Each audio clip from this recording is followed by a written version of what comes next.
Hello, everybody. Justin here, along with my wonderful friend Akili. Hello. So, we're really sorry about the episode being late. Yeah. But we are putting it out anyways. Yep. And we want you to enjoy it. So, sit back, relax, or pay attention to what you're doing while you're driving, or don't chop your thumb off while chopping the meat. Whatever you're doing while listening to this podcast, enjoy it, and we will go into further detail about why we are late next week. Indeed. We'll let you know. Right.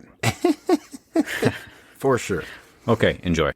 And welcome back, everybody, to the Matinee Review, where two friends talk everything entertainment, such as movies, animated features, television shows, video games, cartoons, and comic books. I am Justin. I am Akili. How goes it, my friend? It goes. Had a little technical issues this morning, but with your help, we got through it. And No worries. We are here. We are live. It's a pretty cool day temperature-wise for both of us, so that's good. Yeah, everything is good on my end. How are you? I am good. Yeah, it is a little bit cooler, but it's with 50% humidity, so yay. Ah, I see. Yeah, fun. But I'll take it right now. There you go. I'm fine with that. That's what's up. Yeah. What are we doing? What are we doing here? I think we're getting into the news right off bat. I don't have any I don't think we have any pre-news news. Oh, you know what? I am going to do one thing. Okay. I want to say bonjour and ça va to our French listener. We have a listener from France, and do we? That is awesome. Thank you. That's very awesome. Whoever you are, sir or ma'am, for making us go international. Yeah. It's quite nice. Sir, ma'am, whatever you call yourself. You know, because there's the Madame or Monsieur? Yeah, Madame, Monsieur. Yeah. There you go.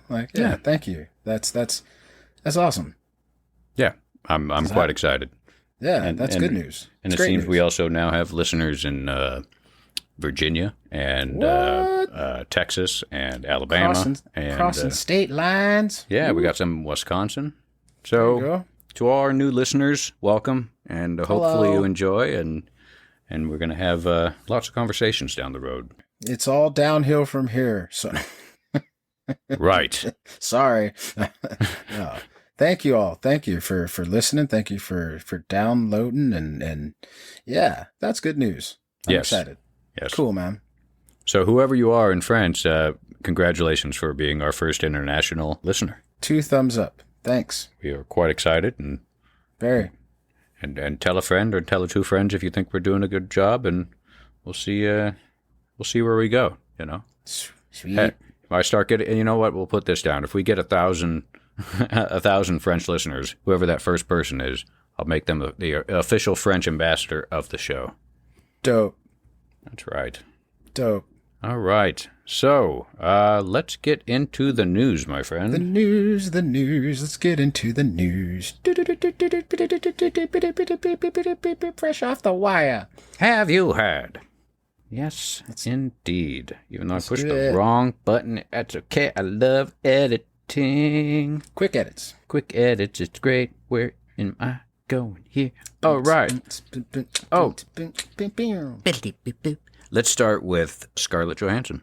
Let's start with Scarlett Johansson. It's quite everywhere, so we might as well talk about it. We talked about it last week. Let's talk about it a little bit here, a little more briefly than we did last time, but let's talk about what we found out since then. What have you found out since then?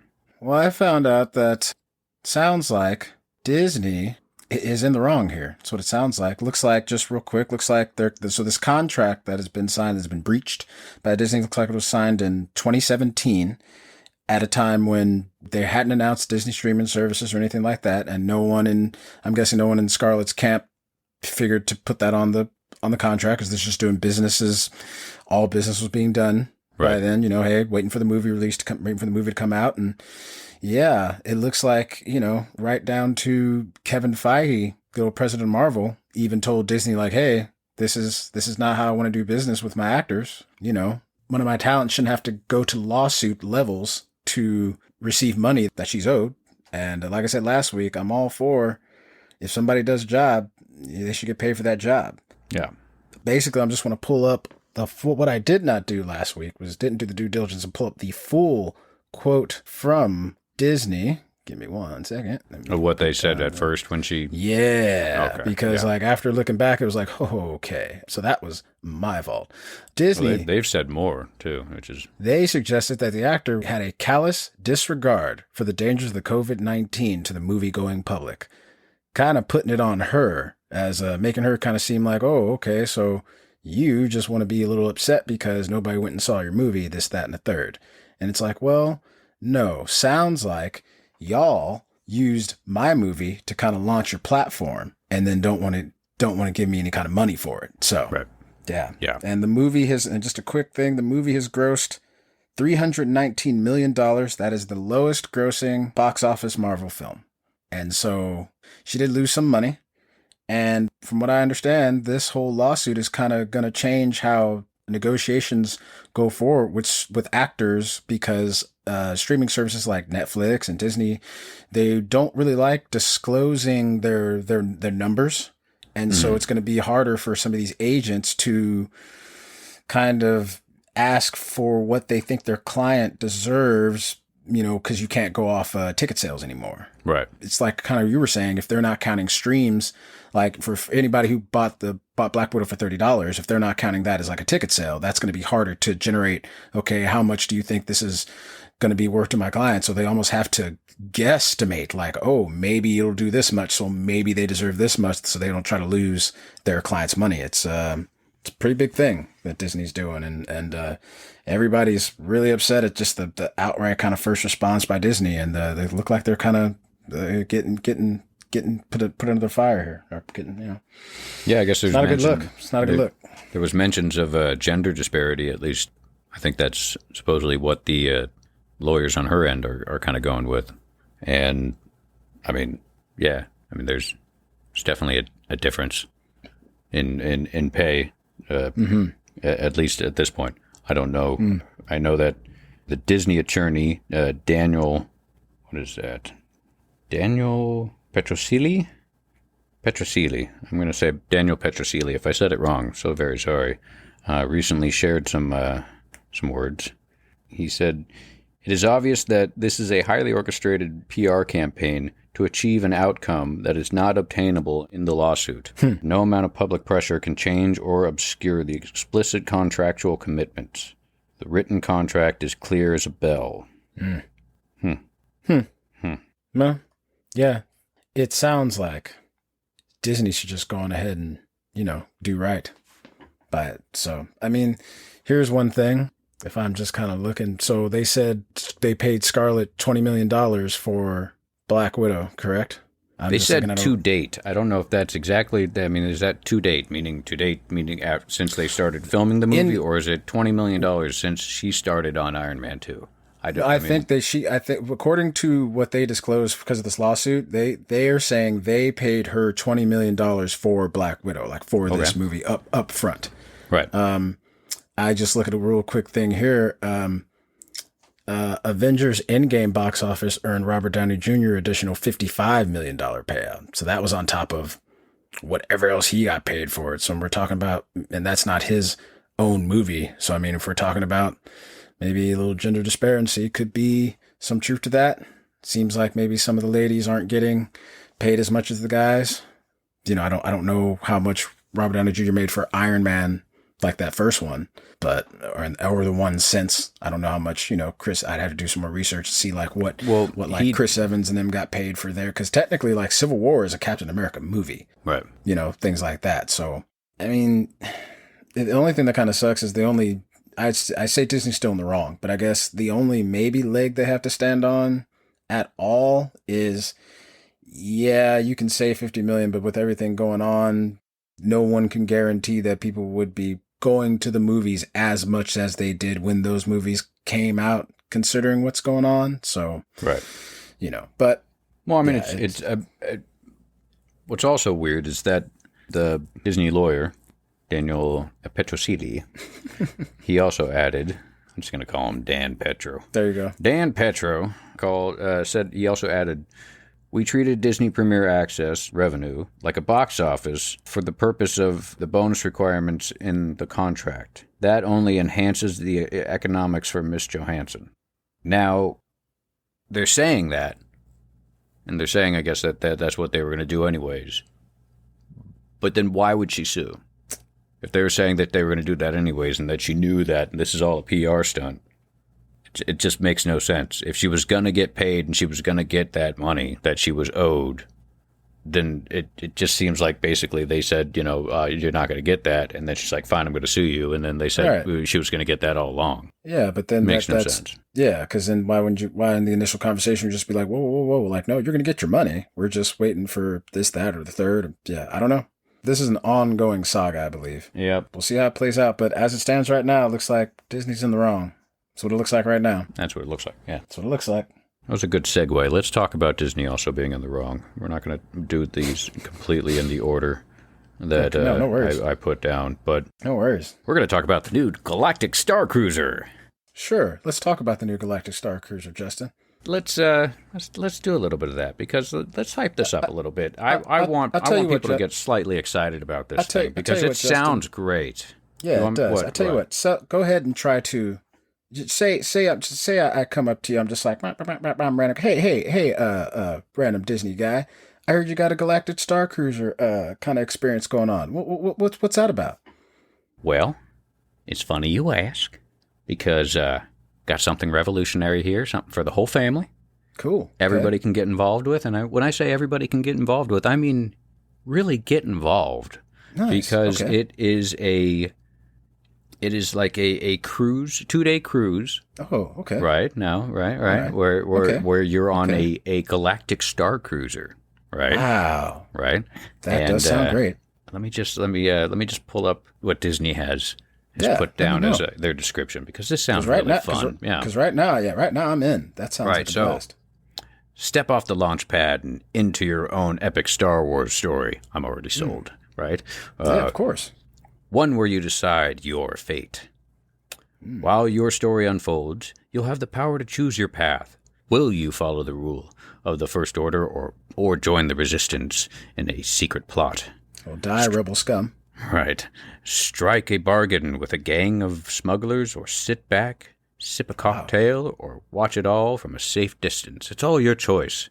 Wow. So, basically, this is a 2-day cruise where you and your family can get involved with a role play of sorts, a hotel cruise line with cosplaying and a storyline that.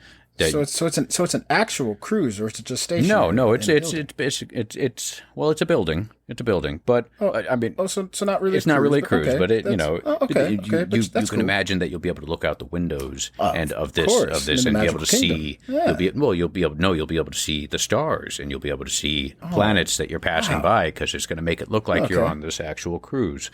Foods included for those 2 days. You get to go around and try out. They'll probably have a bunch of Star Wars of like themed food. Probably get some blue or green milk. And yeah, it sounds really fun. It sounds something like a good Star Wars family. When I say Star Wars family, it's just a whole family. It's just absolute diehard fans of Star Wars. They would absolutely love this. They would absolutely love this. So I'm excited about that. It sounds that's awesome. If I it sounds like something. If I was married and had a couple kids, sounds like we could all kind of experience this, immerse ourselves in this Star Wars experience. Absolutely, this sounds really awesome. Yeah, how much we talking about for this? Hold on. Some sample pricing for the standard cabins for weeknights in August and September of 2022. Okay.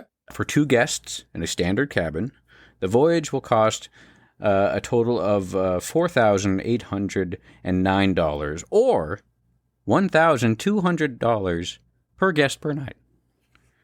Pass. Really? Just think of this. For 3 guests per cabin, 2 adults, 1 child, right? The total is, this is a bit of a bargain, right? $5,299 or $899 per guest per night. Pass. Are you sure? No, thank you. You don't. I'm gonna go ahead and take that money, and I think I'm just gonna go ahead and get an actual cruise somewhere. Yeah, pass. But I mean, it's Star Wars, and you get free food, and you get to interact with either the stormtroopers or the Rebel Alliance or smugglers. Pass. But even drinks are. Oh wait, no, drinks aren't even included. So alcoholic beverages are not even included. Oh, it was nice talking to you. This way to go into the park, because we're already getting me for like about $1,000 here at the park. So should I just go into the park? Is this the entrance over here? Thank you so much. Bye. Thank you. Yeah, Justin, that seems like shit. Seems a little. I'm going to steep. be honest here. For a family of three, and they can't find a way to get Scarlett her money, huh? Well, that has nothing to do with it because they haven't even opened the Galactic Star cruises yet. Cruises, I'm saying, because they'll probably start this off in Orlando, and then I'm guessing that's where they'll be starting it, unless they're starting it here in Anaheim. Either way, I'm going to be perfectly honest with you. I'm not going to spend $5,000 to either go to Anaheim, California, or Orlando, Florida. If I had $5,000 to travel anywhere, I'm going to Italy. I'm going to somewhere in Europe. I'm going to places on this actual rock as opposed to staying 2 days in a hotel where drinks aren't even included for $5,000 for two people. No, not happening. So it seems that at this point, if this is the way it's going to be, it sounds like Disney's catering to the rich. I'm not trying to dig any trenches here, but I mean, if you're gonna charge a family of three $5,209 for 2 days, and you're not even going to include alcoholic beverages, sounds like you're catering to people who are okay with spending that and don't really feel worried about what they're going to do the next month or 6 after that. So, yeah, I don't see very many middle-class families being able to do this. I saw a quick story that basically, I think it was in USA Today, that basically said, put this in perspective. The median month mortgage payment in the U.S. is $1,200. Basically $1,200, and I'm going. Understand this: in some parts of this country, that is rent.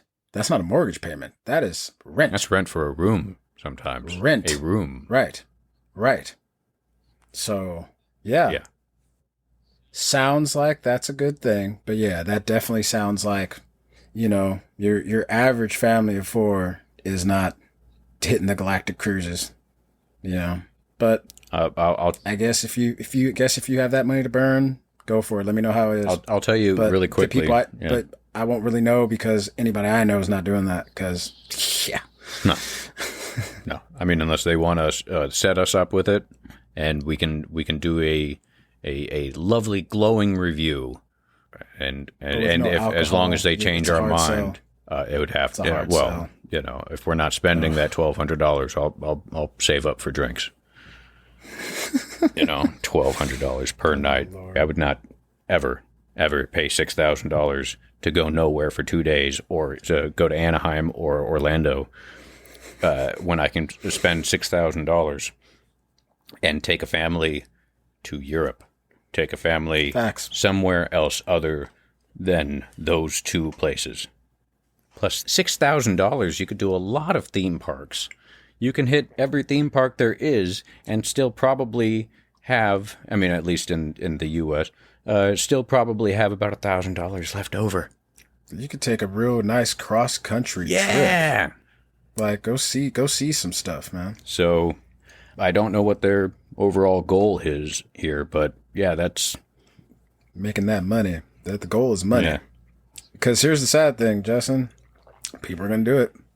That's, you know what I mean? People are going to do it. Charge the same price that you would charge an admission to the park for 2 days.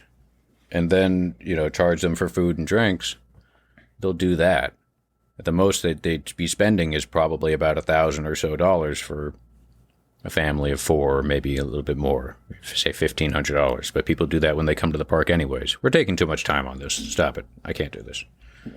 Yeah, no, it's crazy. It's nuts. We'll move on. Pass. I will say this. What's I wish I had a next? bell so I could just walk behind Disney and just go, shame. Bing, ding, shame. For sure. Absolutely. For sure. All right. What's next, Mike? Well, Moving let's on. see. Speaking of, you want to just keep it on Disney and Star Wars? Want to keep the Star Wars theme going to something happier? Sure. Where is that? Got, we have the Mark That's Hamill. right. Old Mark See, I Hamill. totally forgotten Got a about little that. Shot. We got a shot that you sent me. It turns out that that Mark was on the set of The Mandalorian. Yeah. Yeah, for that final episode of season 2, spoilers, where Luke Skywalker shows up. He was not only on set, he was in full outfit, holding Grogu. They shot him in the scene, and they probably then at that point shot another person, used the 2, whatever it was, and combined it. And I'll tell you, that's good on you, Jon Favreau. Good on you, Dave Filoni. Everybody there, because, yeah, let him have that chance of being the Jedi he got to be and wanted to be and didn't get to be. So I'm excited to see this behind the scenes of that final episode, because I want to see him happy about a character again, happy about his character again. So, yeah. It's a little quick thing I read. Basically, they were Jon Favreau. Favreau. Yeah. Yeah. There you go. Jon Favreau and Mark Hamill were incredibly pleased that they were able to keep Mark Hamill's appearance a surprise, because just about every cast member had been leaked up to that point, and they were just really nervous that was going to get spoiled in a day and age where everything gets spoiled. So I'm glad, and they're glad, and we should all be glad that they were able to keep that very close to the chest. I believe that they one of the actors said that they were showed a picture of Master Plo Koon, the one who's got the looks like the gas mask, and he talks like that. So they said that they were showed a picture of him, and that he was going to be. They said to imagine him showing up, and so nice. Yeah, so they definitely did a good job keeping it a secret from all the actors and from everybody else, and whoever else was there to film that scene was probably like, do you have children? You don't have children? You can't film the scene. Sorry. Do you have children? Good. So you love your children, right? Good. So let's just keep it there. So welcome aboard. And we're going to film some scenes. That's what's up. Yeah, so I can't wait for this. I really can't. You said August 25th, I believe that's coming? End of August. If I'm wrong about it, yeah. End of right around there. End of August. Yeah. Be here soon. Let's see. Some Chadwick Boseman what if news. Chadwick Boseman, what if news? As it turns out, we're not going to get him for just one episode. We're going to see him in multiple episodes, or at least hear him, where he, I believe, plays at least 4 different versions of himself, from what they said. That's fantastic. I'm excited about this. The little thing that I read, basically, they said one of the best things about Chad coming in was, he since he was coming from a theater background, I think it was the first kind of voiceover work that he'd done. And he said they gave him the script, and he basically took it and kind of broke it down for himself in a stage form and was able to nail it. So. Nice. Mm-hmm. Why can't I find it? Because I'm unprepared. Dun, dun, dun, dun, dun, dun, dun, dun. Hey. Well, I had it, and now I can't find it. Well, shit. Well, that's not cool. I gotta find that. Yeah. No. All right, I found it. Yes. So. Good. There it is. You had it the whole time. Talking to... just like that. There was no wait. Let's see. Talking to comicbook.com, what if executive producer Brad Winderbaum Brad Winderbaum confirmed that we'll hear Boseman in a total of 4 episodes of the animated series during its first season. So, breaking news, what if we'll have a second season? Do it forever. That's good. That was one of my favorite. That was one of my favorite comic runs. It's just picking up something that wasn't a, continuing storyline. It was like, no, here's a one-off. This is what if this happens. So I'm excited for this show. Nice. I am as well. So talking to comicbook.com, he said he plays different versions of the character. I wouldn't say that anything changed drastically. We wanted to honor, frankly, his performance and his eagerness to be a part of the project. In retrospect, he recorded these episodes for us knowing what we all know now. We wanted to honor what he did, so we actually didn't change a lot of it. There were certain things in the context of his passing, especially musically. Lauren Karpman delivered what I think is an incredible score for the entire series, and the way she approached T'Challa throughout, especially in light of his passing, is really beautiful. So we will see 4 episodes that has T'Challa in it, voiced by Chadwick Boseman, doing 4 different, really, versions of the character. So I'm happy to hear that. I'm happy that they didn't really change anything and kept pretty much most of it all there, and it's good. It's good. The quick thing I read, Jeffrey Wright, who's voicing the Watcher, he got to meet Chadwick at one of the Comic Cons, I believe, when he was there for Westworld, and then Chadwick was there for one of the Marvel things, and he said we met and we talked about enjoying each other's work, and he was excited to share this kind of space with him in the Marvel universe. So he looks forward to the outcome and how it all plays out as well. And the other quick thing I read was they basically took this story because they said, one, Star-Lord and T'Challa are about the same age. Mm-hmm. So it was kind of a nice, easy transition. And 2, it's a thing where T'Challa, he changes the world around him. So it's one of those things where well, let's put T'Challa in space, and how he would bring that, and how, especially with Chadwick playing him, how he'd bring that energy, that curiosity, and that thing to space, because here he is, not necessarily being a king of a kingdom. He's kind of being the same kind of guy, but he's Star-Lord. So right. I think it's going to be one of the more entertaining, I think, stories. Not that everything's going to be one better than the other, but I look forward to how that plays out in general. Right. So especially hearing Chadwick again. So yeah, technically this is his final Marvel role. So right. Yeah. Right. Miss that guy. Yep. Cool. All right. So Chronicle. Did you see Chronicle? I saw Chronicle. I owned Chronicle. I'm one of the few people in my circle that probably saw it and enjoyed Chronicle. Yeah, no. It surprised me. When you first sent me a thing, it was like Chronicle Sequel. I was like, what, Narnia? We already have a fucking thing. No. And I was like, oh, that Chronicle. Dope. So. Yeah. It's going to be something new. Let's see here. Okay. I pulled this up and I pulled up the wrong thing. I'm really prepared today. It's really fun. Young Michael B. Jordan was zipping around.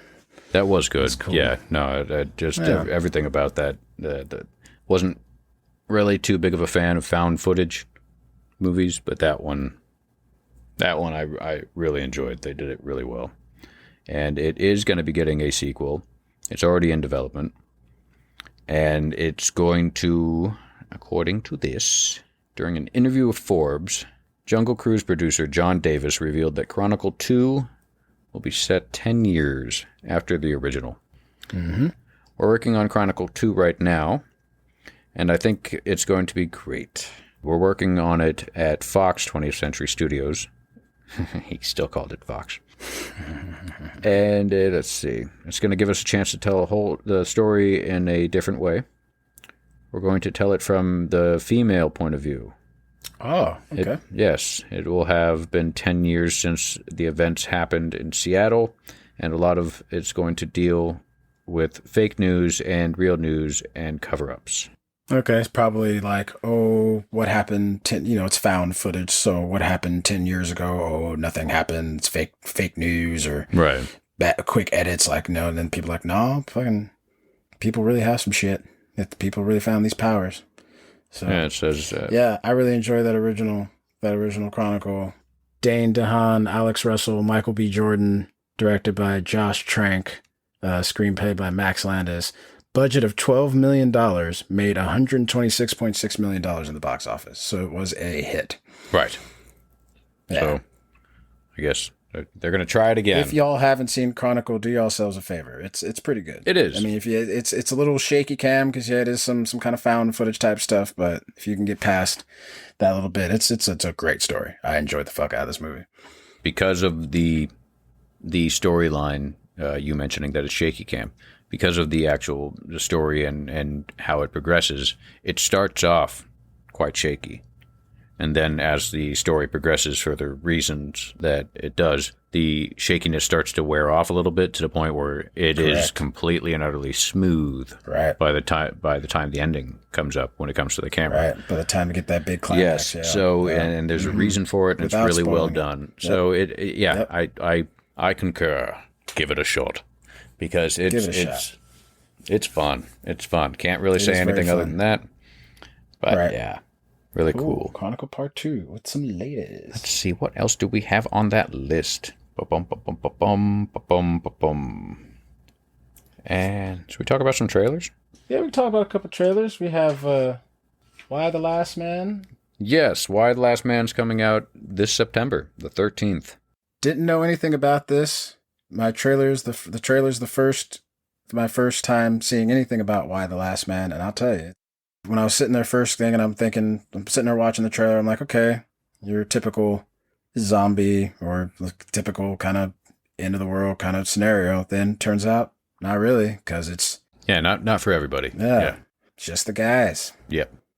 Love they put this is a man's world. They put James Brown and the whole thing, and I was just like,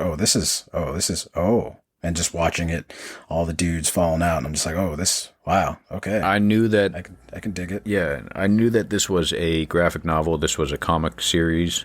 I know it's not a graphic novel, but I know it was a comic series. I just never knew what the comic series was about. And now that I've seen the preview, the title is kind of self-explanatory. So, indeed. I'm interested in this. I can't wait to see it, and I'm sure we'll talk about it at some point. Indeed. It does look good. I don't have much else to say other than from what we've seen. Yeah, all guys go away, and except for one, and women end up ruling the world. Indeed. So we'll see what happens. We'll see what happens. Yes.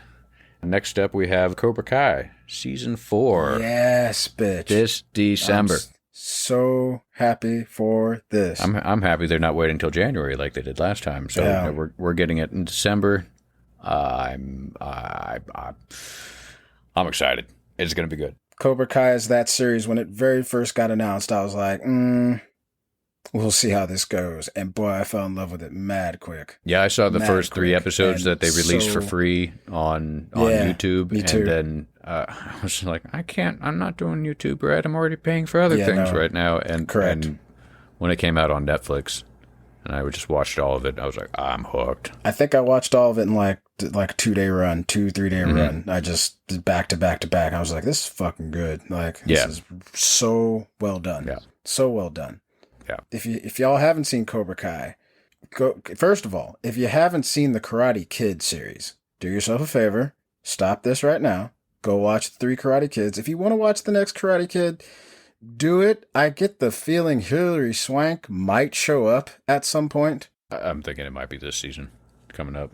Yeah, possibly. Because, go watch the 3 Karate Kids. Go watch all 4. Go ahead. Go watch the next Karate Kid. You can do it. But, and then go ahead and watch Cobra Kai. This series is really well done. Mm-hmm. I just love how they focused on Johnny, his character, and just his whole development, where like if you're sitting back and when you sit back and you do look at it from his perspective, you could kind of see like, well, yeah, Daniel LaRusso was kind of a dick, like, and then got famous off this one fucking kick, which was illegal and shit. And like, how he had all this pressure put on him by Kreese, and he was going to be the guy. And then the kid from Reseda comes and takes his girl, takes his spot, takes everything from him.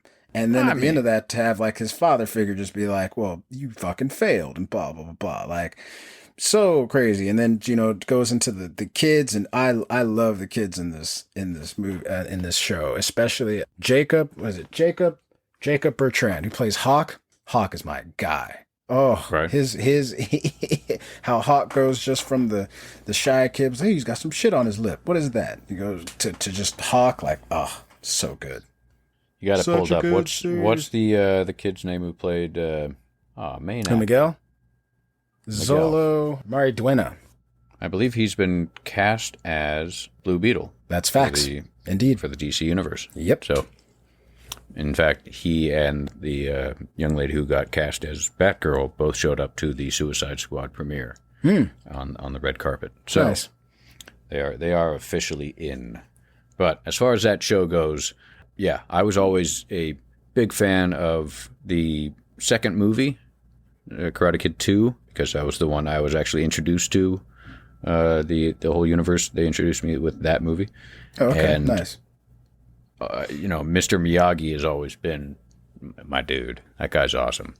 So when I say that, and I say that he's not at all in any of these shows except for flashbacks that show scenes from the movies, it still is just absolutely fabulous. Go Pat Morita, R.I.P. Oh, yes. Mm-hmm. And even without him, it's strange because of the way they did it. Even without him being there, he's still there throughout the entire show. Indeed. So watch it, enjoy it, and this December, enjoy the either continuation or the finale of the series. We'll see what happens. Okay, that's a real quick non-spoilers thing, because I know we're going to break this. We're probably going to break Cobra Kai down at some point, but that's a quick non-spoilers thing. But just, all right, so I'm going to spoil something. So in 3, 2, 1. So you know he's going to get his boy, right? Fucking Silver, Terry Silver. You know he's getting his boy, right? Oh, they got the posters. That's who Kreese is going to call. And that little preview they did. If a man can't see, he can't fight. If a man can't stand, he can't fight. This is John Kreese's dojo. You won't even be a memory. You won't be around. Yes, he will. You won't. Like, yeah. Man. No, my favorite was Pat Morita in that scene. Excited. Pat Morita in that scene when he's playing, him and you got that guy, the dude just like making fun of him. Thomas Ian Griffin Yes. is the name of the actor. He's making fun of his whoa. And Mr. Miyagi absolutely wipes the floor with him, and as he's sitting on his ass, just having his ass handed Paint to him, falls on him, all the shit. just looks at him and goes, "Whoa, whoa!" Just You think this is funny, old man? absolutely. Thank you very much. We all do too. Now, do you think they go get Barnes? Barnes. Oh, the kid? The fucking crazy kid that was supposed to be the new Johnny and shit. Get up, LaRusso! The fucking kid with the buzz cut. They and very shit. well might. Man, I'm excited. I'm excited because that last the end of season 3 with the big brawl in the LaRusso house with all the kids, that was fucking nuts. Oh man. yeah. Fucking nuts. Yeah. Cobra Kai, it's worth it. Promise. Do it. Yeah, do it. Watch it and enjoy it. All right, and then we had a quick trailer, sort of. I had maybe about 6 or 7 shots for Stranger Things Season 4, coming 2022. Stranger Things Season 4, yeah. We don't know exactly when in 2022, but it's coming in 2022. Yep. So The kids are back. yeah, they're back, and that's all that we know.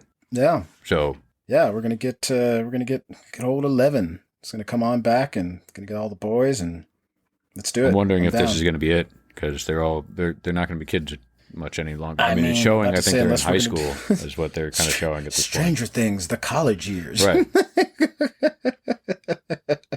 And then the reunion series or reunion season that'll happen 20 years from now, where they'll all get back together, and then they'll have kids of their own, and then the maybe it'll be Upside like an Down It will come thing. back. Yeah, exactly. Where they're adults and then like fucking a Demi Gordon comes back and shit, Right. and they have to do it all again. And instead of it being in the 80s, of course, at that point, it's the year 2000, or at least what it'd be, 2009 or something. So they can do all the Iron Man references and still be geeks and nerds like us.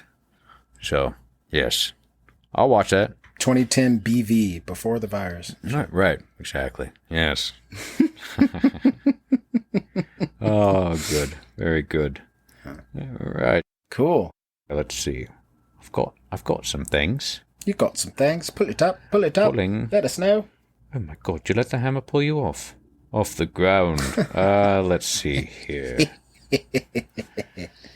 I had it and I can't find it 'cause I'm unprepared as I can be.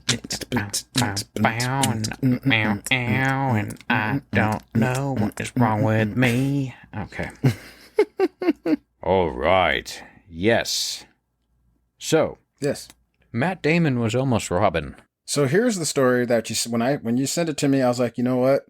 I'm not going to look up anything about this. I just want to hear all about this. Tell me about this interesting thing. All right. So, he was almost Robin, not only once, but twice.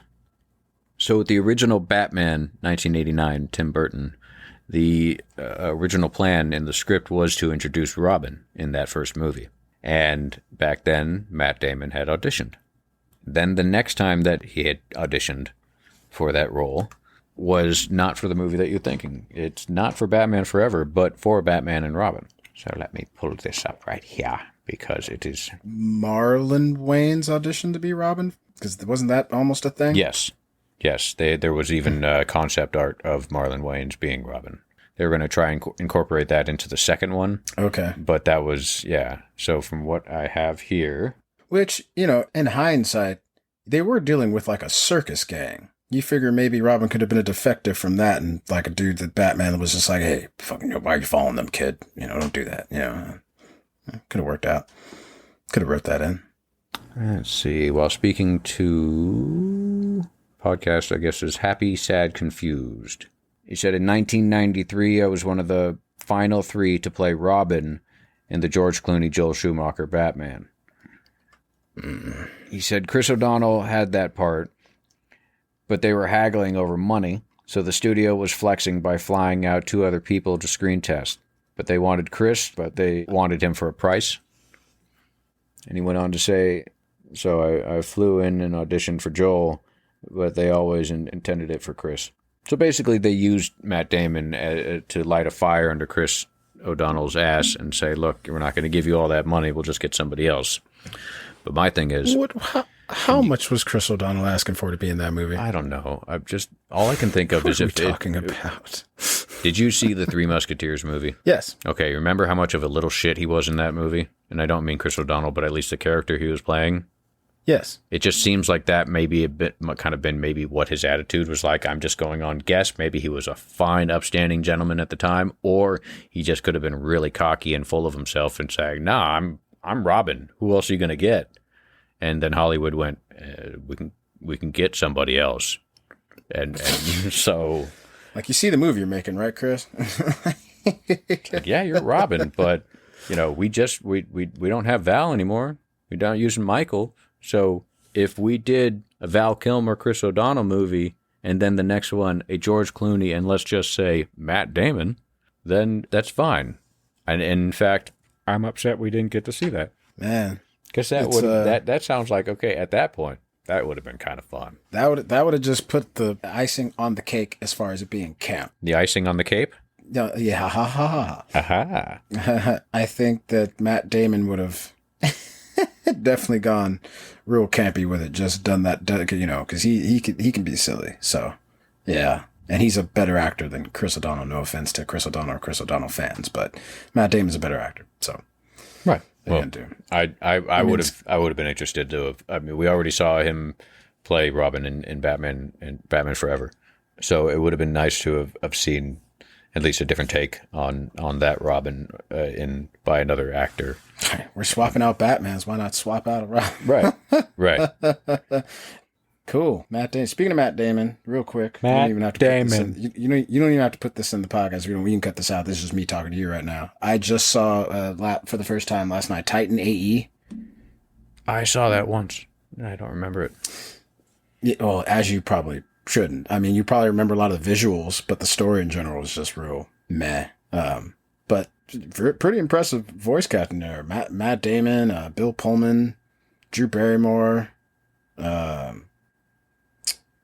Nathan Lane, John Leguizamo. Like it's like okay, you guys got some Janine Garofalo. I'm like, okay, you guys got some good actors at the time, but I guess it was literally a movie that got put together by like Fox Animation Studios, and the studio like went through layoffs And the studio closed like 10 days after the movie came out. Like, it just had all these disasters. Like, and even the movie wasn't even finished by Fox Animation Studios. I guess they went and hired it out to some independent thing. So like, that's why you see like 4 or 5 different animations in it. And it did terrible. Like, it was a $75 to $90 million budget, $36.8 million.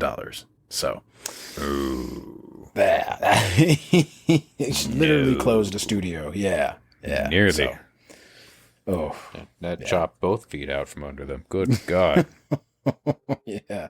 To its credit, let me see. Just like I said, you don't have to keep this in. I'm just talking to you. But to its credit, it did have to compete with Shaft, Gone in 60 Seconds, Big Mama's House, and Mission Impossible Part 2. So if you're going to the movies and your choices are Mission Impossible 2, Big Mama's House, Gone in 60 Seconds, Shaft, and Titan AE, yeah, that's yeah. I think I saw both Mission Impossible 2 and Gone in 60 Seconds in theaters, so I didn't see Titan AE when it came out. So no, I think I saw that when it was on DVD, and I don't remember. I saw it for the first time last night in 2021. There you go. That's only because Kayla was like, "Oh, I remember this movie," and then halfway through, I was like, Do you remember this movie? And I always have this joke about movies where, I mean, we talked about it before, where it's just like, "Oh, how was the movie? Oh, the graphics were great. This was really great, and the characters were great. How was the movie? What's the movie about? Oh, it's about this and that. It's like, okay, no, don't describe to me how it looks. What happens in the movie?" So, yeah, because I'm just like, all these, like, I even asked Kayla afterwards, I'm like, "So it's been a while since you've seen that, huh?" She's like, "Yeah." I'm like, "So what did you like about the movie?" And she was like, "Well, I liked how this one character was really silly, and I liked how this character went through this." And I was like, "Okay, character arcs, cool. So the story of the movie didn't really grab you, huh?" So yeah. There But it is. Matt Damon, I didn't know he did like a lead main voice actor work. I was like, "Oh shit." So No. yeah, cool. Yeah. And that was our Matt Damon Facts Hour. You're right.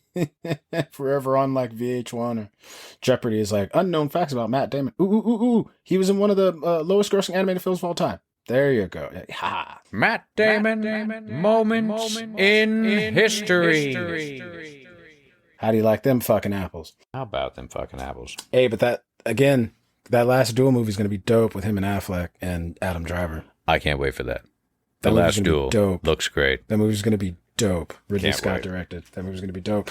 I don't know if we talked about it on the podcast yet. Do yourselves a favor. Go watch that trailer. We'll talk about that another time. But go watch the trailer for The Last Duel and tell me you're not excited for that shit. That looks great. I'll call you a liar. All right. Was that the news? That was the news, my friend. The news. That was all the news. Cut and print. Cut the check. Cut the check. All right, my friend. So, Should we get into the meat and potatoes of our episode? as you like to put it, we should get into the meat and potatoes. We should talk all about those meat and potatoes. Let's talk about the Suicide Squad, everybody. James Let's Gunn's talk about the Suicide Suicide Squad has come out. Mm-hmm. And it's in theaters and on HBO Max. If you are willing and vaccinated and are not too worried about the Delta, then go ahead and help the studios out. But if you want to, go ahead and watch it at home. Whatever at this point makes you feel the safest and most comfortable. Because I tell you, you want to watch this movie and you want to be able to enjoy it because it is quite enjoyable. So I will say, let's get into non-spoilers first. We'll make this brief because it is really hard to not spoil this movie.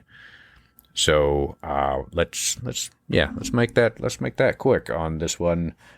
James Gunn's Suicide Squad, loosely a sequel to the David Ayer Suicide Squad, which he says is not his; it's Warner Brothers Suicide Squad. So I'm I don't know what else to say other than it's the Suicide Squad and everybody's back.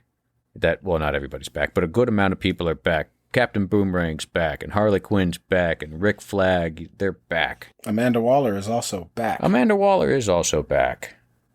And we get some additions to the team. We do. We get Idris Elba, John Cena, and we get voiced Sylvester Stallone playing a shark. Right. Playing a big shark. And then we also get Daniela Melchior playing, you don't know her character yet, really. But you just know that there's some new faces and there's some quips and they blow shit up. Yes, they do. That's about as non-spoiler of a review as we can get. Well, there's others. Yeah. Let's additions to the team at this point. John Cena is Peacemaker. We have Pete Davidson as Blackguard. Blackguard, yes. Yeah. And then we have Daniela Melchior as Ratcatcher. Ratcatcher 2. Nathan Fillion as TDK. We have Michael Rooker as Savant. Mary Poppins, y'all. Yes. David DeSmallchin, if you need to say his last name, remember it's Small and Chin. So, DeSmallchin. And he's playing Polka Dot Man. Really, really awesome. Yeah. And we have Flula Borg as Javelin. Hopefully I said his name right. If I didn't, I am so sorry. I think you did, Flula Borg. That's how I would have said it. Sean Gunn is... He's doing motion capturing. He's doing some motion capturing again. He's playing the Weasel. He's playing the Weasel. And let's see. There's Mei Ling Ing playing Mongal. Yes. Peter Capaldi is the Thinker. He is the Thinker. And I believe Julio Cesar Ruiz. Sorry, I'm really great with names, folks. Is playing Milton. Yes. And Milton. Yes. Milton. Milton. Yes. Milton.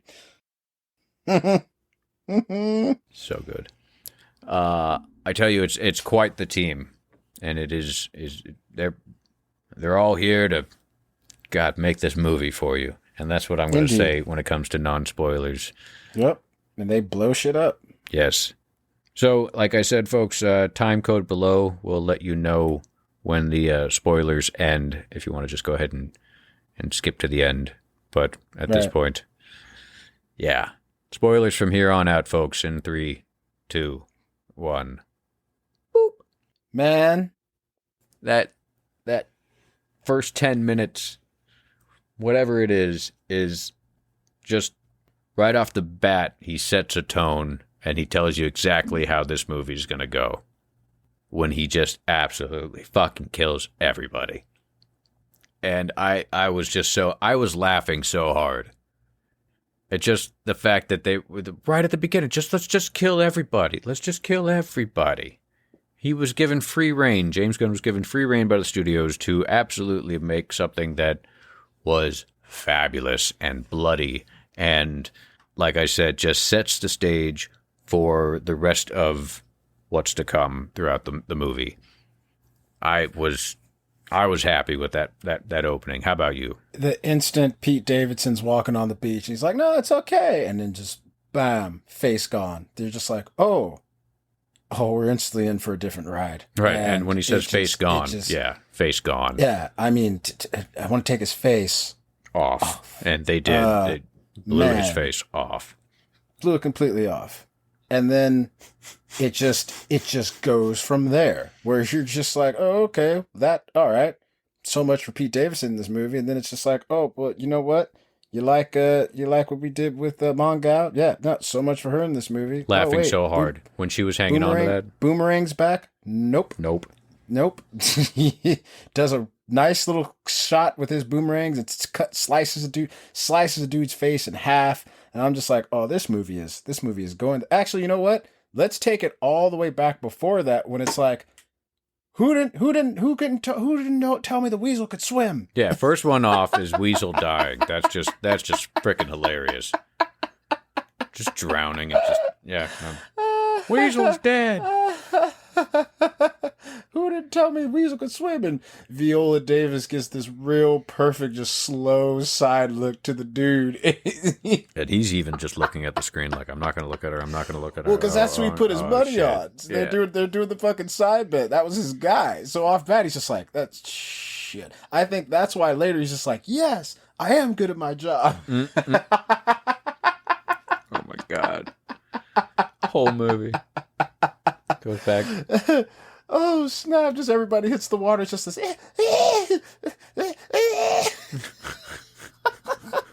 Oh, the weasel's drowned. Who did tell me the weasel could swim? Eyes bugging out everywhere. Just that character alone was just... Oh, my Lord. Just awesome. What is this thing? Is this some kind of dog? You think it's a dog? What kind of dog you think it is, mate? I don't know, breeds. Afghan hound. Is it a werewolf? Put me next to a freaking werewolf? I don't fuck with werewolves. Hey, he's not a werewolf. He's a weasel. He's practically harmless. Well, not harmless. He's killed like 27 children, but... No, we've just, I think, come to an agreement that he's okay with this job. So, yeah. James Gunn basically said that the character of the weasel doesn't even really know what's going on around him at all times. He's just kind of just going through it. I think he's just running and eating. Mm-hmm. And sleeping. Child food. And just eating it. And it's just, I'm laughing so hard. I was laughing through a good 75% of this movie, except for the points where they were trying to just, get you into hot, or just like just brutal action. And even through some of the brutal action, laughing my ass off. Because it was done so well. The action's crazy. Yeah, it's super crazy. Well. So crazy. Yeah, so we see Pete Davidson get his face blown off. Then we see Mongal, jump on a helicopter and... I got the bird. No. Oh my God. The moment she grabbed onto it and realized that it was not going to go her way, the scream that she was giving out of utter terror and holy shit was so hilarious, because you're going, just watch this whole frickin' plane crash, and I do mean just the overall operation, not just the helicopter. So it falls right onto fucking Boomerang. Well, yeah, it blows up. You get that slow motion of him with all this wood and everything completely just buried into his face, and it explodes and just gets rid of him, and then it just goes to hell from there. You watch TDK, who turns out to be the detachable kid. His arms come off, and he's just like slapping people on the helmet and being an annoying fly, basically, with his arms floating in front of them. And what the fuck? Yeah, I didn't pick the team. just hilarious. His death is also one of the best, because they're just shooting the arms, and Nathan Fillion's on the ground. Oh, yeah. God! Yeah. No! Oh, God! They don't even shoot him. They just shoot the arms, and then he's coughing up blood. So, oh, snap. So that was hilarious. Then Javelin getting shot up, and Javelin gets fucking shot. And then fucking... Savant's not taking it at that point. Savant This hard-ass like, nope. who knows exactly what he's doing called everybody amateurs when they're coming up on the beach. Well, called them amateurs, and then they crept up on the beach. And you can tell then, like, nah, these people know what they're doing. Like, right. You're in some shit. Like, because, that was amateurs. Looks to his left, perfect creep up on the beach. Looks to his right, perfect creep up on the beach. Except for Blackguard. Blackguard. Pete Davidson. Struggling. Yeah. Well, he's wearing he's wearing like 80 guns on him and shit. Still. I do like that quick thing at the beginning when they introduce him. He's fucking with the card. He's like, He's like reaching for the gun. But he deserved to die, because what the fuck he did to Ilba when Ilba's just trying to clean. There you go, buddy. I'm like, I'm glad he shot him in the face. Fuck you. Like, goddamn. You're lucky Idris didn't stab you right there at the fucking thing. Right. So we've just learned Achilles got a short fuse, because if you put any type of trash in front of him, he'll say that you should die. So I'm trying to clean here, bro. Right. Like, right. Especially if I'm trying to clean. You get it. Like, I've been wiping. I'm in jail. I'm wearing ugly ass orange Crocs. I can put a bullet through Superman. I just scraped a toilet, pulled some other shit out, and I'm scraping gum off the fucking floor. You want to come by and fucking throw down the fucking tissue off your fucking Crocs in front of me? It's like throwing down a coffee cup if somebody's picking up fucking trash. It's like, here, you can pick up my trash. It's like, no, right. Yeah, no. You fucking walk your ass over a trash can and put it in. I get it. I'm I gonna get walk it. you over to a trash can and make you do it, bro. Like, what are we talking about? Right. Yeah. So That was a fantastic opening scene. I want to talk about like there's when they do the little transitions in between little sections, it starts right from the beginning when they're panning into the Warner Brothers logo, you see the task force helicopter like flying in, and then it kind of goes to like when the Warner Brothers logo comes up, then behind it has the wall with the tape on it, and then you see Michael Rooker right in the prison where he's got the X's on the wall. Mm-hmm. So like their little transitions started right there, because then after all that blood gets on the beach, it's like Warner Brothers presents, and it goes through the kind of things, and it was just really well done with that, and mixing into the beginning and the fucking opening Johnny Cash song, like yeah. Great beginning. They buckle you in for a good ride. Yes. Off top. And then realizing that whole opening was literally just a diversion tactic to get everybody else on the beach, which is the smaller Suicide Squad at that point, which had John Cena's Peacemaker, Stallone's King Shark, and Naue. And it had Dave DeSmallchin's Polka Dot Man. Mm-hmm. And it had Daniela Melchior's, I said that right again? Melchior? Mm-hmm. Ratcatcher 2. Mm-hmm. So, smaller team. Yeah, where we get the first bit of banter from Bloodsport and Peacemaker being Idris Elba and John Cena. And now, if there's any two people that needed a show, like if we needed a Falcon and Winter Soldier show, we need a Bloodsport and Peacemaker. Because good Lord, their back and forth is some of the best back and forth in cinema on a team in a setting like that I've ever seen. Fantastic. You're the leader. You should be making all the decisions. Well, I think I've just decided that you should eat an entire pack of dicks. So love that. This is Christopher Smith, Peacemaker. He's highly trained at armed weapons. His father trained him from these. Wait. I thought you said we each pick for our individual things. Yeah, he does the same thing I do, only better. Yeah, right.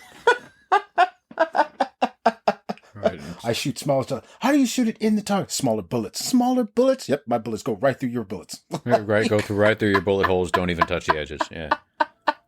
Yeah, just so dumb. Which then, again, jumping ahead to the end, when they face off at each other, and he shoots, and he's like, wait a minute, how did you do that? And it's just smaller bullets. Smaller bullets. Yeah. So Love good. It. And you watch it go right through. No one likes a show off unless what that person is showing off is dope as fuck. Yeah. You're right. The two of them, when he's like, they're basically, I'm trying to one up you, and they try to one up each other. And when it starts off with the middle finger, and then Peacemaker doing the silent jack off and splooge onto him, it was just a bunch of teenagers. I just loved it. And when Rick Flag turns around and goes, I'm sorry that my team, and then you just see him saying, hey, what does this do? It just Bloodsport slaps away his hand. It's like, they're a bunch of idiots. I'm sorry. Just right.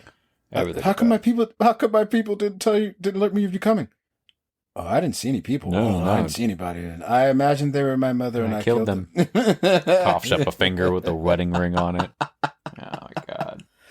Yo, can we talk about that infiltration of that camp? I mean, just the cats, the silent version of Predator that we thought we were going to get, but then it was just like, no, let's make this one loud. This was the silent Predator infiltration, and it was so much fun to watch. We see everything from swords to knives to blow darts. To the axe. When Peacemaker is using that axe, when he's walking, he kills that one person and then walks past the guy who's on the bed, obviously sick or whatever, and just slap, leave it right here, and I'm going to keep going. Just, can you say overkill, folks? And yes. Overkill is underrated. Can. Yeah. So good. Overkill is underrated. So good. You know why? Because he's thorough. Yes. Why do you have to kill me? Because I'm thorough. No, you're an asshole, but okay. Yeah. Fucking thorough. Made no sense. Fucking love it. Polka Dot Man. What does he do? Throw polka dots at people? Oh my God, he does. Polka dots at people. Yeah. That too, with Polka Dot Man, which I really like that we had this person who obviously was probably insane before he got his powers by his mother. But this just kind of amped everything up. But his mom being a scientist at Star Labs. Yeah. Turning he and his brothers and sisters, trying to turn them into superheroes, and then giving him a interdimensional virus. Mm-hmm. And just the whole concept of it was like, yeah, if I don't purge these frickin' polka dots, they'll just consume me completely. And what the hell's wrong? The hell's wrong with your face? It's just a rash. That's a rash. Right. All right, listen here, Norman Bates. We want to know if this stuff's going to be contagious or not. It's not contagious. At the moment, when he's like, so, it's like some of them survived, some of them didn't. And your mom, where is she? Everywhere. That reveal. That clip, dude, when everybody turns into the 3 times that you see it, when the first you find the first reveal that he sees everybody as being his mother, when you see the team as his mother, was quite shocking. I was just like, oh my god, good god, okay, well, no, this man is insane. Second time you see it, you're like, oh, you poor fucking bastard, you can't even have a good time, get drunk, and dance with a bunch of girls because they're all your mother. I know. Oh my God! So you really realize why this guy is just absolutely flipping insane at that point. And then when you get to the end and you have Bloodsport say, "There, it's your mother," and he just turns and it's just giant mom just beating the hell out of the building. I was absolutely dying of laughter. Just do you know who that is? That's your fucking mother. Good God, man. And then we get his exit from the movie. But Dave DeSmalchin. I'm a superhero. Yeah, boom. I'm a fucking superhero. Bow. Yeah. I mean, right. The second one, once it got to the pulled out shot and you see them both, and then he says, I'm a fucking super. And boom. I just knew it was coming. I was just like, and 3, 2, done. Yep. So. James Gunn said that Polka Dot Man is the dumbest DC character of all time, but he wanted to make him the tragic kind of story. It made him cool. So he did. Yeah. He really did a good job on that. And and not only him, but Dave DeSmalchin. Dave DeSmalchin does a really good job. Yes. Yeah, he did. I love that scene when they're in the club and you see him just kind of, even right before everybody turns to his mother and he's just kind of grooving. Like, I remember sitting there going, yeah, let you fucking get it, man. Fucking have some fun and shit. He's dancing, doing his thing. Does a little spin around right back to that shot, and then all of a sudden you're like, oh no. Did you see Mantis show up in the? Yes, she was the girl on stage. I looked up the actress's name, but yeah, she shows up in that little thing. She's on stage. I like that, and I know we're probably going to jump around back and forth. But, absolutely. But I like just. What do you guys drink here? Fernet? You got right. A round of Fernets for everybody. Hey, Chica, you forgot the rat. That's right. The rat's just like, what's up? Yo, I'm right here. Yeah. Voice of the rat, D. Bradley Baker is Sebastian the Rat. D. Bradley Baker does mainly. Well, not mainly. He does a lot of stuff, but he's the voice of Captain Rex in the Star Wars, Clone Wars, and does a lot of the Stormtroopers. That's D. Bradley Baker. So no, okay. So I'm just gonna go and just stop for a minute here. And they hired a voice actor to do squeaks of a rat, to do rat squeaks. Yep. I mean, good. I mean, I was entertained by his squeaks, but I had no idea that was not just a sound effect that they may have like pulled up by just recording a bunch of rats doing squeaks and then augmenting it. But that being Captain Rex and every other clone that you hear in the Clone Wars cartoon. What? Like, yeah, wow. I mean, I would imagine the only 2 times, there's the one time when he has the disappointed, where he's like, I'm not gonna wave to the rat. It's like, ew. And then you have when they after they killed the camp, he goes right. All right. Well, D. Bradley Baker, bravo. Yeah. Because all I heard was rat. Fooled me, my friend. Fooled me. That's a voice actor right there. Yeah, man. And jumping back and forth, like you said. Yep. Talk about Harley Quinn. Let's talk about Miss Margot Robbie. She did showing up in this movie, man.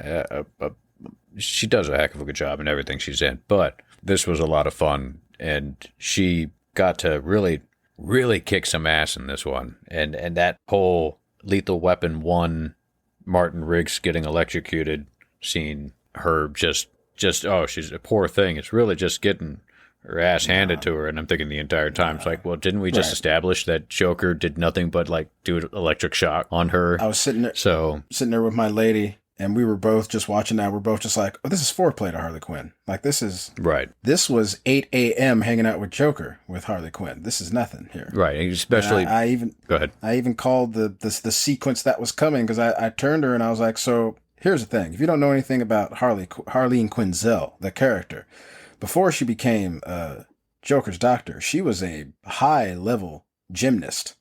So I already knew how she was going to get out the chain, but still, so saying that you like, I didn't break it down, but I was like, oh, just watch. I was like, watch, lift up. She's gonna wrap her legs around the dude, and then that's gonna be it.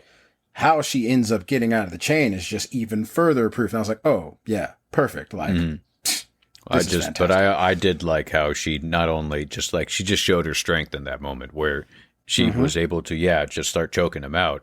But then she just pulls up and then lifts him off the ground and then snaps his neck and still holds onto the whole body. It's like going, okay, that guy's easily, a good, 195, 210. And she's holding that with her legs while, pulling up on a chain. Yeah, this girl's serious. So that whole quick little escape scene right there just set it up. And then when she goes and just kills everybody. Beautiful. Beautiful, and I love how it got to the point where you get to see how insane she is, because even all the blood splatters start turning into little flowers and birds and things like that, and it's just even when she sees the javelin that she was given and bestowed upon to take care of and to carry for. Yes, I'm doing that pause on purpose. Because that she doesn't know that she was given the javelin by Javelin. I'm waiting for God to tell me. Jesus Christ. Yeah, him too, or any of them really.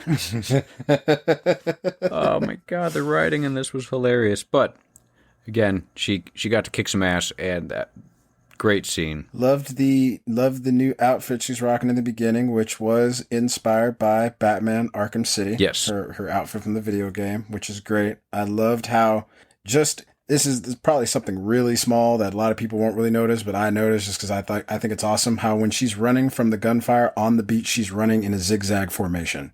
She's not running in a straight line. I just think that's awesome. Like, just because I've always said, like, why would you run in a straight line from multiple, like, why it's like making yourself a harder target to hit.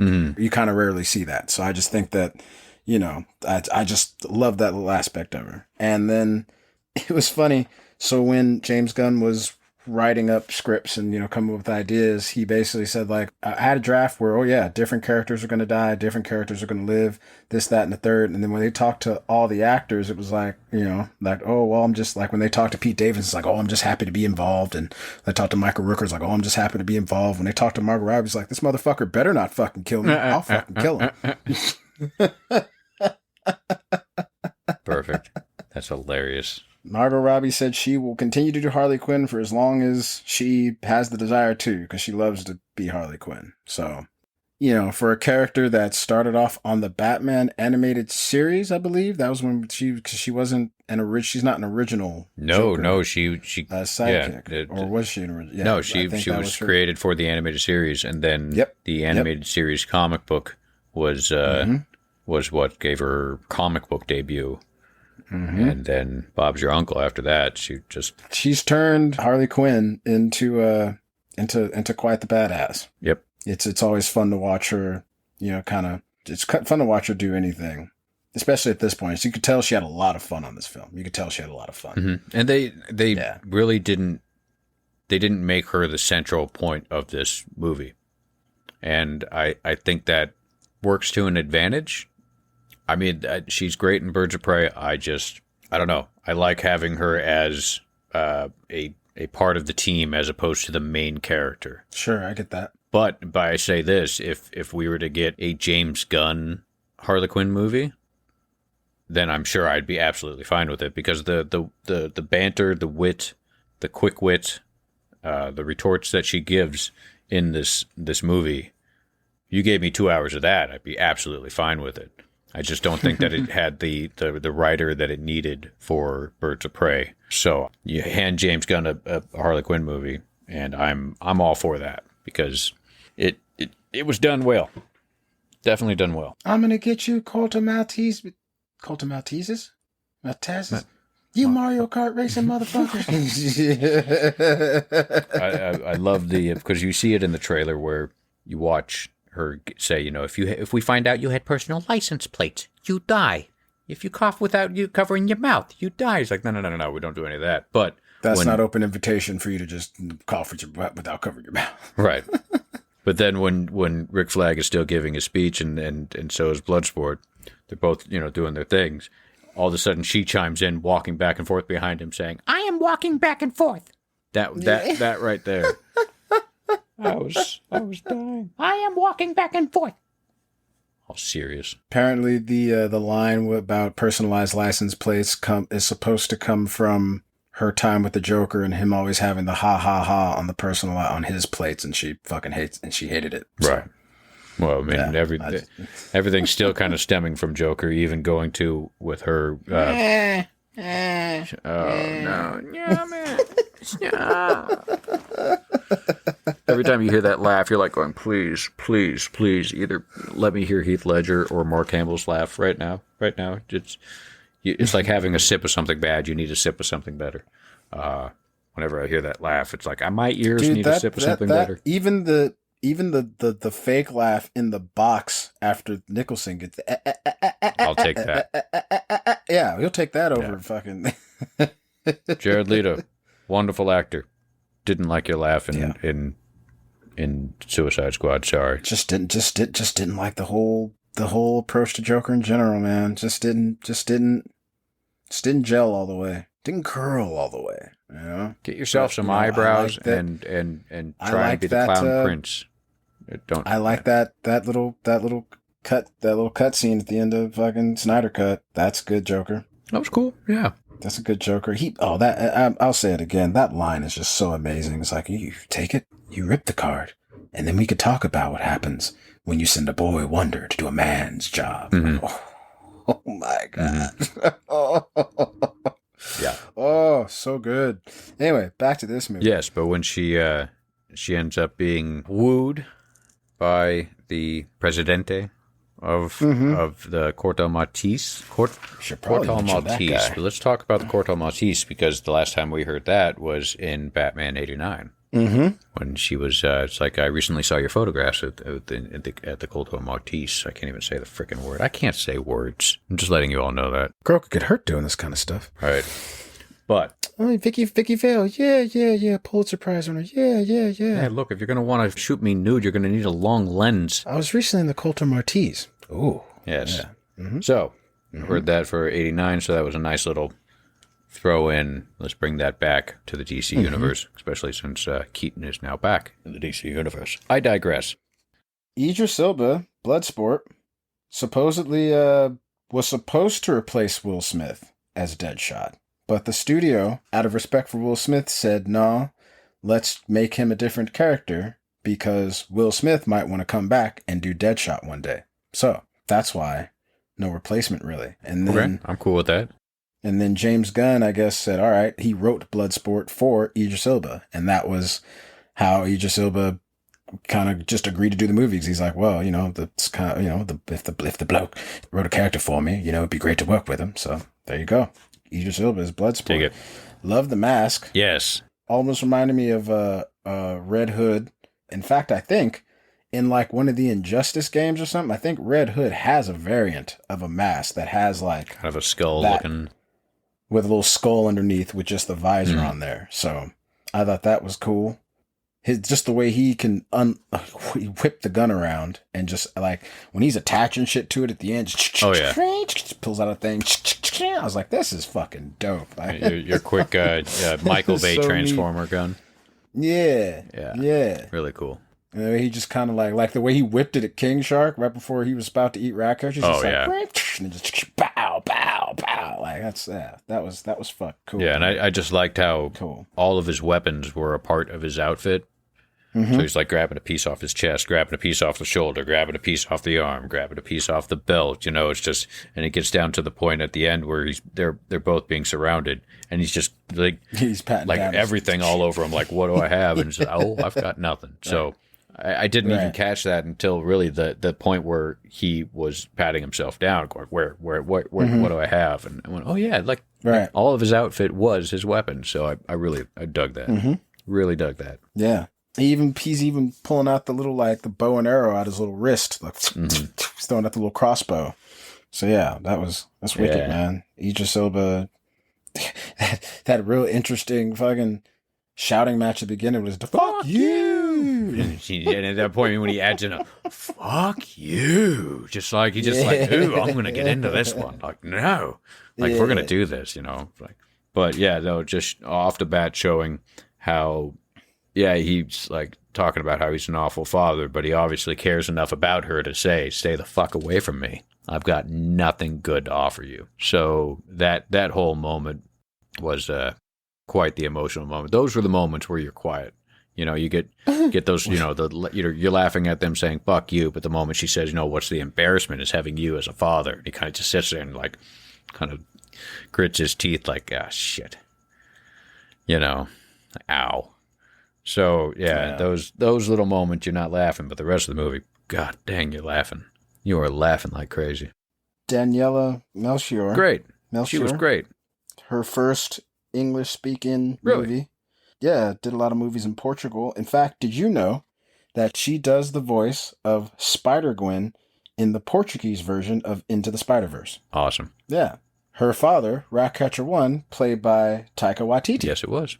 Quick little short role, and he still killed it. Yeah, it has that great line at the end where it's like, why rats? And he's like, well, rats are the lowest, you know, lowest form of animal, and if they have purpose, then so does everyone. It's like, oh, yeah. I liked her performance. She had to do some type of like screen test or field test with actual rats. Yeah. So that she, so she could originally do the when she was offered the role and kind of offered, I believe the audition and everything, she was told that she was going to be in control of birds, and she was just fine with that until the day that she was like, you know, being told that she was going to be brought in and there was going to be rats on the set, so they can't wait to see how she does with that. And she was like, okay. So she gets there and supposedly she. Surrounded by, you know, a bunch of rats, and she had fun with it. And I think James Gunn took a picture of her with this rat on her hoodie. And I think at that point it was kind of it was sealed that she had the role, and she was fine with it. Nice. And as someone who used to own rats, I loved that character, and also the character of Sebastian. Yeah, nice. Yep. Can definitely see why. I mean, we're already in spoilers, but we get a night, and we already said we're in spoilers. We already said we're going to jump around. We can definitely see why John Cena as Peacemaker is getting his own show. Yes, because he's phenomenal in this movie. He's so funny. Just, are those tidy whities? Well, that's just when he shows up in the underwear, just all, and he's got those tidy whities on. Fucking, I was laughing so hard. Like, look at this guy, dude. Oh my god. Oh, and I don't see why we have to go risk our lives for some crazy clown. Says the dude with a fucking toilet seat on his head. Not a toilet seat. It's a beacon of freedom. Yeah. Oh god. Peacemaker. I don't have time to play dolls with you. Peacemaker. That's actually very nice. Just put it on the wall. Looks nothing like it. And then, that leading also into King Shark. He was great. Dude, his character was hilarious. King Shark. Nom nom. James Gunn said that he basically just went to Sylvester Stallone, was just like, hey, so I wrote this character for you. Oh yeah, what is it? You're basically like a hybrid human shark. Whatever you need, brother. And that was it. That was the whole conversation. Perfect. In fact, he said he wrote that with Sylvester Stallone in mind. Right. So, Great. James Gunn also recently came out and said that he hopes that he can be able to do a Ravagers show for the MCU. So if he could do that, that would be cool. So have Stallone come back. That would be very cool. Have the original. Is this post Yondu? Yondu's already dead. I don't know. He just said that he would like to be able to do it. He didn't say that that's an actual thing that's happening. He said that it would be kind of cool to be able to see a Ravagers show. Sure. Yeah. Sure. Give James Gunn all the control. He's doing great. Yeah, absolutely. I like how he said that he purposely changed the look of King Shark because he wanted to get away from it looking as cute as possible, a la Grogu or Groot. When, so he made it, the real small eyes, real long, so that when it gets time for him to get, even when he's not being like, even when he's being just like, hand and bird, he still looks like, oh shit, that thing's fucking creepy looking. Right. He didn't want anything about it to be cute. And I like that, actually. Well, it's all in the eye of the beholder. I know that there's going to be people out there. I know somebody who's definitely going to find King Shark to be cute. So, it's all whoever likes whatever they like. Some people find scorpions to be cute.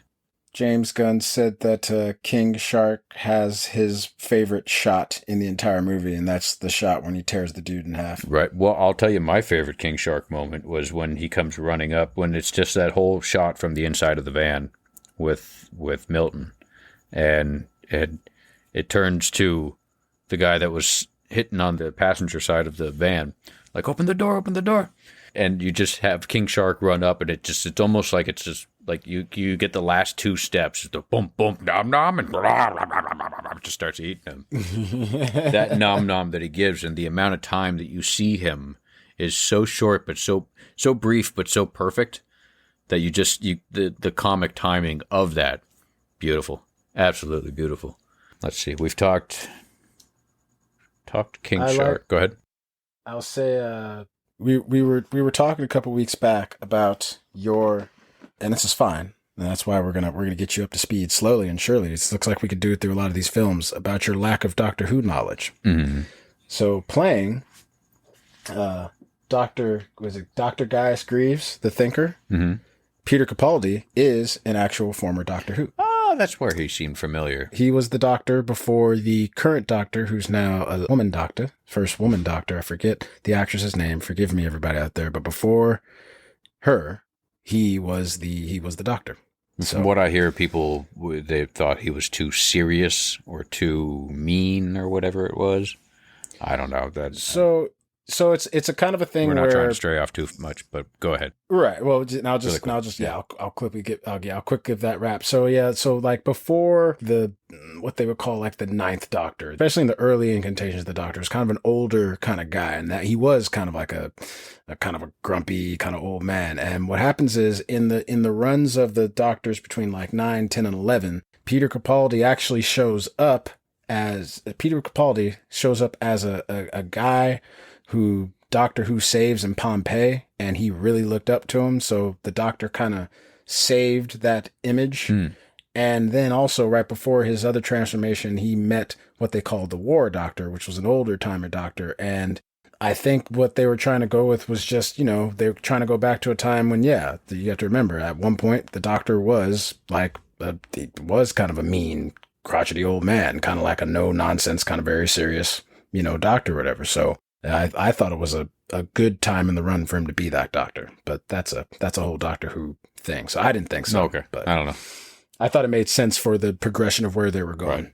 So, but when it comes to the Thinker, I loved his little introduction when you have the second Presidente before he became Presidente, saying, "So all of that stuff in your face supposed to make your brain good?" He's, "Yes, it makes my brain good."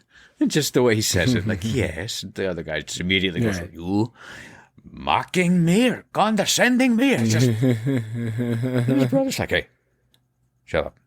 Quit acting like a child." I like they're leaving the thing, and when they're leading him down the alley, she's just, "Oh, so I take it you're not the alphas of this group. How would you like a rodent shoved up your ass?" My answer might not be. Yeah. My answer might surprise you. Or my answer might not be the one you're expecting. Yes. Right. Oh my God, I laughed so hard. Everything. Right after that, because we do jump back and forth. I'm very sorry, folks. We're going to do this because this is us having a conversation. So, and you're along for the ride. So enjoy. But this is what you signed up for. That's and we're right. glad you did. Thanks for subscribing. Yay. But I digress. I digest everything. I do all the D's. No, I don't. But when it gets to the point where he's talking about the single blow that can just kill a person, and they all do it on 3, and then he gets up. Do it on 1. Or do it on 1. That's right. They all do it on 1. And on 1? Boom. Mm-hmm. And at that point, when he's got the cigarette hanging out of his mouth, and he's just kind of like looking over it there, I don't even smoke. You know, just Right. that slight little cough, like I don't even smoke. Right. I just loved it. I think we covered everybody. I don't think we've been leaving anybody out. There's only 2 more I want to talk about, and then I'll be done. If that's Go right all ahead. Joel Kinnaman, as Colonel Rick Flag. Oh, he's great. Definitely loved seeing a not as stiff Colonel Rick Flag. In fact, Joel Kinnaman said that he was happy to kind of be a sillier, less jaded, more naive, and a funnier Colonel Rick Flag. So I think you could another actor where I think you can tell he had way more fun on this movie set than the first Suicide Squad movie set. You know, just yeah. I agree on that one. I enjoyed his. While I thought his character was annoying in the first movie, I thought I really enjoyed Colonel Rick Flag in this movie. Yeah. When I saw it, I agree with you. I just thought he was stiff and he was just kind of boring, and quite enjoyed him in this one, which just goes to show, you know, that some people just know how to direct. Yeah, whether it just be some actors or just all actors, to the point where you get the best performance out of them. And I believe that, yeah, like you said, we got the best performance out of him. We got the best Rick Flag that we could from him. And I'm and spoilers. I'm a little sad that we're not going to see more of him, because that quick look that quick look in slow motion that Rick Flag and Harley Quinn share in the rain when they're walking and she's eating the apple and everything. I was just like, cool. Let's get more of them. Let's see more of that relationship, you know, build. How many other things they've gone on, how many other Suicide Squad missions they've gone on together since that movie. Well, because at that point, they're the last 2 of the originals. Well, at that point, yeah. So, yeah. Kind of that whole like, hey, look at us, we're doing this again and shit. Like, yeah, we are. You know, and he's the one that's like, no, we have. You know, when Bloodsport's like, all right, so let's go and fucking Jotunheim. He's like, nope, we gotta do something first. You know, he's the one that wants to go back and get her. Yeah. You know, and they have that big hug, and it's like, you came to save me. Like, well, yeah. Well, I can go back in and do it. You guys go do it. That's patronizing. You know, and she gives him that super big ass hug. He's like rubbing her with the gun. Yeah. He's rubbing her back with the gun. Yeah. Yeah, you know, that was her guy, you know. At a certain, you know, they had been through that, and you know, he was the one that cared. You know, even when they're in the truck right before the one he'd kill, you know, he's like, "Oh, you know, if you like Harley, blah blah blah." And he gives that genuine look. He's like, "So Harley's alive?" Right. You know? And it's like, "Oh yeah, you know, we got to go get her," you know? Yeah. So, and then Viola Davis just, you know, still not going to like can keep a straight face with the best of them, man. Like, just like, I have any questions? What is that? That's an overhead projector. Do you use it? Not really, no. Then why don't you just throw it away? Next question. Starfish is a butthole. Is any comparison? No. He's like, Nanawe, hand. Yes, Nanawe, very good. That is your hand. But then when she needs to turn it on, like when she, you know, it's in the trailer, but she's like, you know, everybody stand down. Stand down! Like, man, she can hold her own with the best of them. I really like Viola. And I don't know if they cut away from that shot, the shot where there's the kind of the wide shot, and he puts the freaking pen to her neck, and he's like, "You're fucking with my daughter's life," and when he said that, some fucking spit flew out of his mouth and landed on her. And then it cuts away right there. So I'm wondering if, because I want to see that full shot. Did she stay in character, or was that just a moment where he just kind of stopped and went, "I'm so fucking sorry," or whatever it was, but just that, and her not even frickin' flinching, blinking, and nothing. Just the spit flies out, and she's just looking at him like, "This is me. This is my character." You, boy, you hate that woman. That's just a sign of a great actor. Is if you can hate somebody for the character that they are portraying, fuck yeah, they're doing a good job. So the dude's like, you'd really kill his daughter? You'd be surprised what I'd do. Like, cold, man, cold. And you know, like when they go get Peacemaker's like, this is revenge, right? For us turning on Waller. Like, he's sticking us with this douchebag. Right. Right. And it wasn't even her or him that hit her with the frickin'. Because that lady's dead, Justin. Yeah. Waller for sure has had her killed. For sure. Man. I was like, get back on the satellite, you dickhead.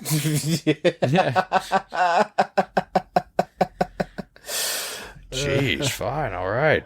I guess one of the last things I guess we could cover is the big baddie, good old Starro the Conqueror, man. We got a fucking kaiju up in this shit. Good old Starro the Conqueror. Face hugger. That was not the little face huggers. It's always face huggers, man. It's always face huggers. Yeah, no, well, yeah. The face hugger of the real face hugger of the DC universe. Yeah, man, Starro, really awesome. Really awesome. I enjoyed the giant monster aspect of it, especially since that's the first introduction was for Justice League, when you had the Justice League fighting him on the cover. Yeah. And to see not the Justice League, but the Suicide Squad fight him. And then they have that whole Suicide Squad versus Starro the Destroyer. Yeah, that was great. Or Starro the Conqueror. Yeah. Their transitions, like I said, those transitions were solid. Like, we got to go to the Jotunheims. Like, Operation Jotunheims. Like, nope, we got to do something else first. Operation Harley. Yeah, with the smoke coming up. Yeah. Those transitions were solid. It showed like how it was going to start when it said like, Warner Brothers Pictures presents using the chum and blood and everything of the exploded head of Savant. Yeah. 3 days earlier is on the toilet and he's wiping it off, and then when they're back on the beach, the leaves they spell out like now. Now. They hit the elevator. It's like dirty little secrets. Like there's just Jotunheim is just like it's just pieces of the crumpled building. Because it says Jotunheim, and they zoom in, and you can just tell it's like different pieces that were put together. Like, yeah, it was just super well done. And also James Gunn showing Warner Brothers how to use a soundtrack correctly, and how to pick songs for the moment of a scene, and write that around that song, and or shoot it around that song. Just the entire soundtrack, so good. And I thought it was interesting how there was the comment David Ayer made where I was just like, I didn't have a soundtrack that was basically just a radio.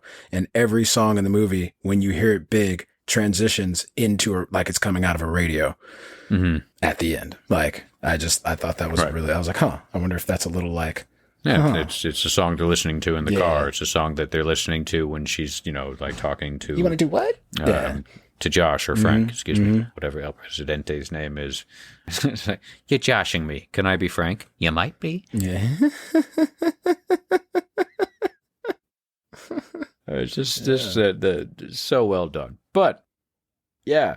Starro has that kind of sad line at the end, because you have to remember that this is a thing that got captured and was tortured and experimented on and all this. And so as he's dying, he's just like, I was happy floating in space, looking at the stars. You're like, Yes. But, who has a brutal death himself, gets basically eaten alive from the inside out. Like, Jesus. Through his eye. Stabbed with a toothpick through the eye. Having a toothpick go right through your eye and have somebody jump into it with it. And then just have a horde of rats coming and eat you from just eat you alive. When he's stumbling around that far shot, and you see the water just swashing around in his eye. It's all bloody. Just like, dude. It's all bloody, and it's just like, that's brutal. That's awful. Yeah. That's awful. That's brutal. So, tragedy within the villain that wasn't even the villain. Right.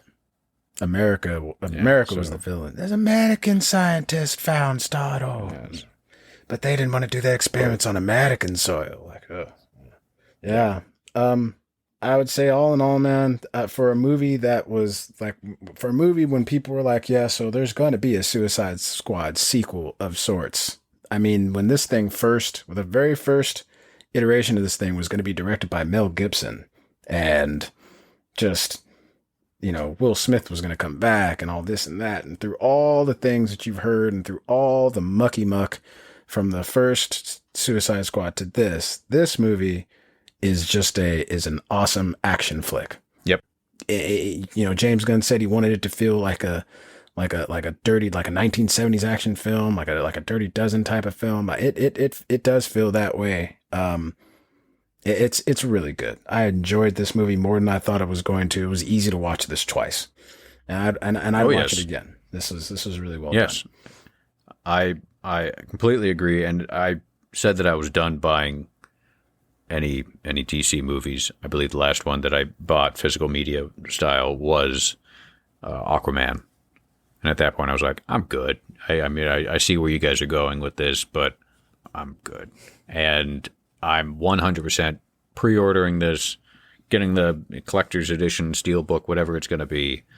If you do more like this, if you have James Gunn do more DC movies and more DC stories, whether it be TV show or movies, I'm in 100%. So do it, folks. Watch Suicide Squad. Enjoy it. Yeah, that's all I can say. If this wasn't spoiled enough for you, because there's so much more that we didn't talk about, and we could keep going for another half an hour, 45 minutes, but then I have to edit this. So right. No, but go and see it. I give it 2 thumbs up, definitely. 2 thumbs, 5 stars, 4 golden apples, whatever you have out there, whatever rating system it is. It's all of them. It did great, 100%. See it. I concur. Watch it. I concur. I agree, 100%. Suicide Squad's dope, super dope. Yep. Cool. All right. Well, that is the show, my friend. Pretty much. And friends out there, thank you for joining us on our completely non-linear rant of what we enjoy of Suicide Squad, with very little information as possible. But again, we're starting off. We'll do better. And yeah. Speaking of joining us, we do have some platforms that we'd like to plug. If you want to reach us, we still have the Gmail, thematineereview@gmail. We're on Facebook. You can check us out on Buzzsprout, Apple Podcasts, Spotify, Amazon Music, iHeartRadio, TuneIn, and Alexa. And we are on Twitter. We made it. We freaking made it on Twitter at MatineeReviewJA. Give us some follows. I have the full list of where you can catch us at this point. At this point, do it. We are on Overcast, we are on Castro, Castbox, Podfriend, Podcast Index, Player FM, List Notes, Deezer, Pocket Cast, Podchaser, Podcast Addict, TuneIn Alexa, iHeartRadio, Stitcher, Amazon Music, Google Podcasts, Spotify, and Apple Podcasts. So we're around if you need to find us. We're around. Yes. We're around. So whichever you prefer listening to us on, you've got options.